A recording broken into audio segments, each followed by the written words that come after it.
Hello friends, आज हम देखेंगे व्यक्ति से जुड़े एक शब्द और व्यक्तियों से जुड़े एक शब्द के क्रम में हम लोग पहला वर्ड देखेंगे। बड़े भाई से पहले छोटे भाई का विवाह अनुवेश कहलाता है। और फिर हमारा वर्ड है छोटे भाई से पहले बड़े भाई का विवाह सुवेश कहलाता है।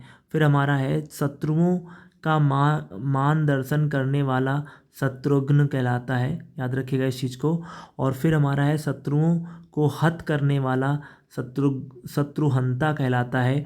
शत्रुओं को जीतने वाला शत्रुजित कहलाता है। और शत्रु को जीत कर स्वतंत्र कर देने वाला शत्रुंजय कहलाता है। और वह जो आत्मा की ओर देखता है आत्मा दृष्टा कहलाता है। वह जो दिव्य आँख से देखता हो दिव्य दृष्टा कहलाता है। जिसने किसी से ऋण लिया हो वो अधमर्ण कहलाता है।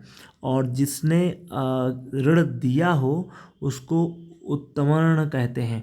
और याद रखिएगा, ऋण न चुकाने वाला नादिहंद कहलाता है। न घबराने वाला व्यक्ति अकातर कहलाता है। और जिसके दाढ़ी मूछ न निकली हो उसको अजात सोमश्रु कहते हैं। और जो जन्म नहीं लेता या लेती उसके लिए हमारे अज और अजा वर्ड आता है। याद रखिएगा, केवल पेट भरने वाला कुछ भर कहलाता है।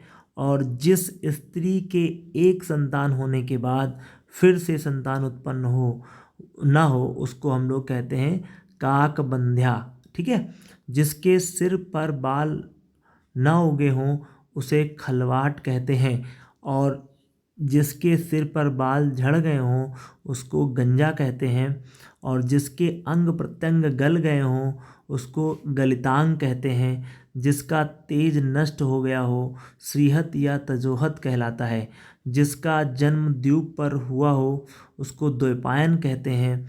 दो वेदों को जानने वाला त्रिवेदी, तीन वेदों को जानने वाला दो वेदों को जानने वाला द्विवेदी, तीन वेदों को जानने वाला त्रिवेदी और चार वेदों को जानने वाला चतुर्वेदी कहलाएगा। चतुर्वेदी, है ना। तो याद रखिएगा, चतुर्वेदी कौन होगा? जो चार वेदों को जान रहा होगा। ठीक है। तो आई होप आपको ये पॉइंट समझ में आए होंगे। थैंक्स। ठीक है।